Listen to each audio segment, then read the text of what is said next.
Hi ಎಲ್ಲರಿಗೂ. ಚಪಾತಿ ಜೊತೆ ಒಂದು ಬೆಸ್ಟ್ ಕಾಂಬಿನೇಷನ್ ಆಗಿರೋಂಥ ಕ್ಯಾಬೇಜ್ ಪಲ್ಯನ ಮಾಡೋಣ. ಮನೆಯಲ್ಲಿ ಒಂದು ದೊಡ್ಡ ಕ್ಯಾಬೇಜ್ ಇತ್ತು, ನಿಮ್ಮ ಜೊತೆ ಏನು ರೆಸಿಪಿ ಶೇರ್ ಮಾಡಿಲ್ಲ ಅಂದರೆ ಆಗುತ್ತಾ?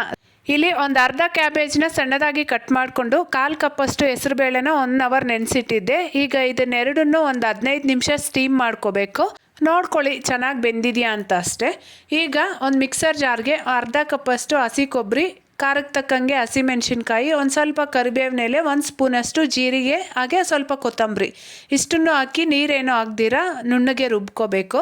ಈಗ ಸ್ಟವ್ ಮೇಲೆ ಬಾಣಲಿನ ಇಟ್ಟು ಎಣ್ಣೆ, ಸಾಸಿವೆ, ಕರಿಬೇವು, ಒಂದು ಈರುಳ್ಳಿ ಸಹ ಹಾಕಿ ಚೆನ್ನಾಗಿ ಫ್ರೈ ಆದಮೇಲೆ ರುಬ್ಬಿಟ್ಕೊಂಡಿರೋ ಅಂಥ ಮಸಾಲೆ, 1/4 ಸ್ಪೂನ್ ಅರಿಶಿನ, ರುಚಿಗೆ ಬೇಕಾಗಿರೋಷ್ಟು ಉಪ್ಪು ಸಹ ಹಾಕ್ಕೊಂಡು ಅದನ್ನು ಒಂದು 5 ನಿಮಿಷ ಫ್ರೈ ಮಾಡ್ಕೊಂಡಾದ್ಮೇಲೆ ಸ್ಟೀಮ್ ಮಾಡಿ ಇಟ್ಕೊಂಡಿರೋ ಕ್ಯಾಬೇಜು ಹಾಗೆ ಹೆಸರುಬೇಳೆನ ಹಾಕ್ಕೊಂಡು ಚೆನ್ನಾಗಿ ಮಿಕ್ಸ್ ಮಾಡಿಕೊಂಡು ಪ್ಲೇಟ್ ಮುಚ್ಚಿ ಮಸಾಲೆ ಹಾಗೆ ಉಪ್ಪು ಹಿಡಿಯೋವರೆಗೂ ಚೆನ್ನಾಗಿ ಫ್ರೈ ಮಾಡ್ಕೋಬೇಕು. ಕೊನೆಯಲ್ಲಿ ಒಂದು ಸ್ವಲ್ಪ ಕೊತ್ತಂಬರಿ ಸೊಪ್ಪು ಹಾಕ್ಕೊಂಡ್ರೆ ಪಲ್ಯ ರೆಡಿ.